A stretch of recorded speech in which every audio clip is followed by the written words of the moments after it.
No, it's sidetrons, it's this, it's the other thing. Anything that doesn't obligate us and make us responsible to do something, that's the right theory. The only redeeming factor is that I saw a different article in the Reader's Digest about Alcoholics Anonymous. And over there it said, we in Alcoholics Anonymous say that a coincidence is a miracle in which God chooses to remain anonymous. Obviously, you got to be drunk to understand this point. So this is the glacial way of looking at coincidence. They're afraid to mention God, but that will get them into trouble. We have to realize the Rebbeinu Shalom, he's the one behind everything. I will soon explain. And he's not only behind these weird coincidences, Hashem is behind everything that occurs in this world. That's what Hashgacha Pratis is all about, divine supervision. Even the smallest thing, the Gemara in Chulin says, Zayin Amid Beis, a person doesn't hurt his finger on this world if it wasn't decreed so from above. There's a Ramban at the end of Parshas Bo that explains to us that there's a certain misunderstanding that many of us have about the concept that we call in Hebrew Teva, or nature, and Nes, which is miracle or supernatural. Many people think that supernatural, well, let's take it from nature. Nature means there's a certain way the world works. Biology, science, certain rules. You plant the seed and it grows. These rules aren't necessarily miracles. This is the way the world is. It just what happens. Mother Nature, whatever you want to call it. That's the way the world is.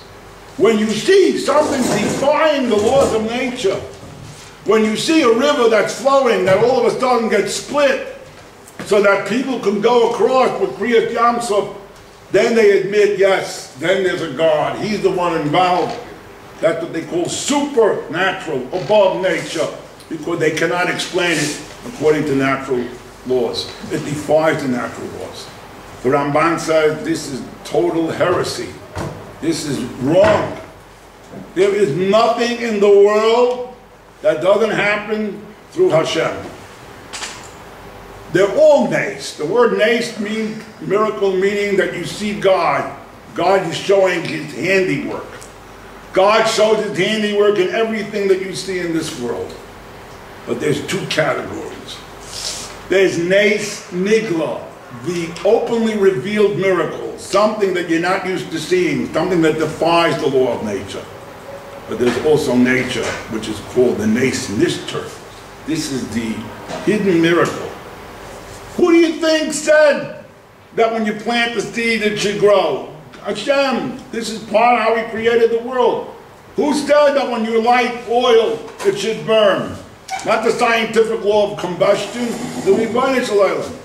All of science, what the time says in truth, the scientist should be the biggest believer in the Rebbeinu Shalom. When they see the wonders of the universe, I remember in the biology book they made a comparison between the human eye and the camera, how there's so much similarities between them.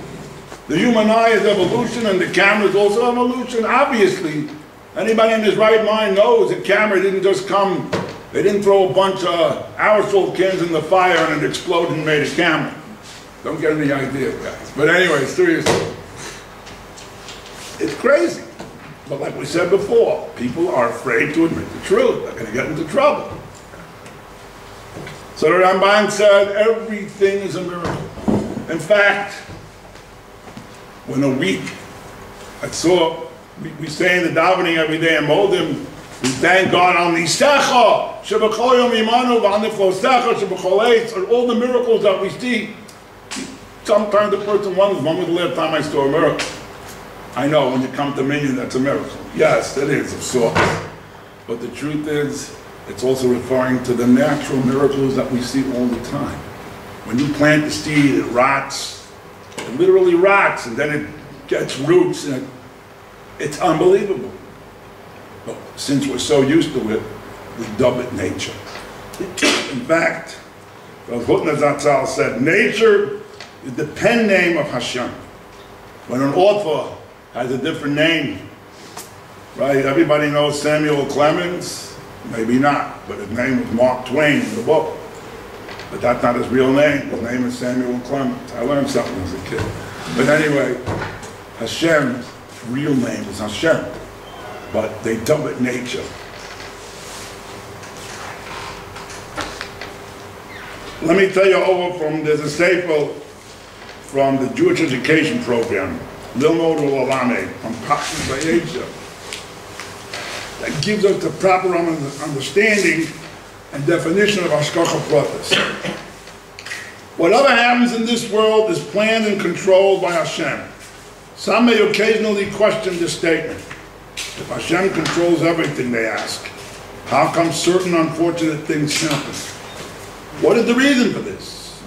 Often we may not be able to perceive the reason behind certain events, but that doesn't mean that there's no explanation.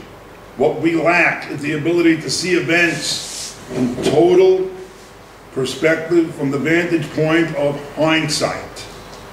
That means looking back at a whole group of events and realizing after the final chapter why that thing had to happen many